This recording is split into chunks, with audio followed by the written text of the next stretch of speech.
Mariupol is the most frequently mentioned Ukrainian city during this war. This is one of the centers of Ukrainian heavy industry. A giant metallurgical plant, Azovstal, is located on its territory. Mariupol is also one of the most important ports in Ukraine. Ukrainian products, including wheat, were exported from here. For more than a month, the city of almost 500,000 people has been under siege. Despite several stages of evacuation, 150,000 people still remain in the city, without water, electricity, food and medicine, under heavy shelling that has already destroyed 90% of all buildings. The Russian invaders used all types of their weapons.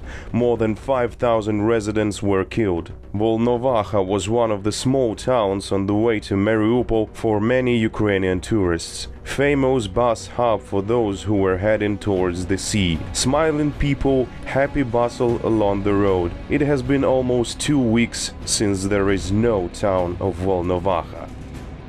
Kharkiv, the second most populated city in Ukraine.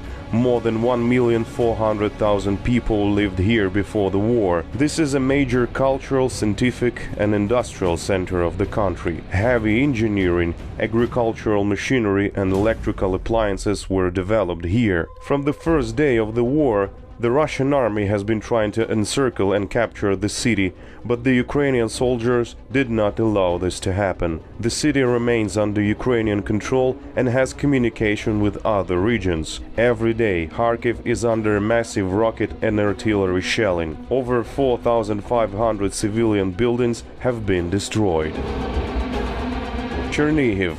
It is located in the north of the country and has a population of about 300,000 people. It was a cozy and picturesque city with many churches, parks and museums. Today, some quarters of Chernihiv turned into ruins by the Russian world. These quarters are unsuitable for life for now. After Russian authorities declared shelling reduction on the peace talk in Turkey, their armies started bombing Chernihiv almost non-stop. The Ukrainian capital, Kiev, also experiences regular rocket attacks. Many houses are damaged, but the city continues to live and fight.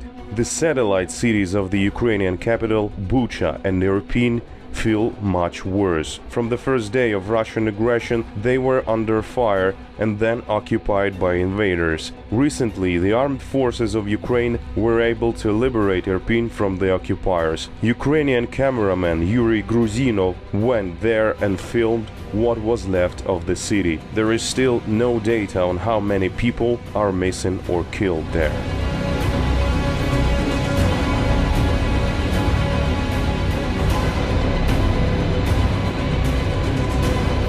Russia's brutal and unprovoked military aggression against Ukraine has forced more than 10 million Ukrainians to leave their homes. 3.5 million left the country.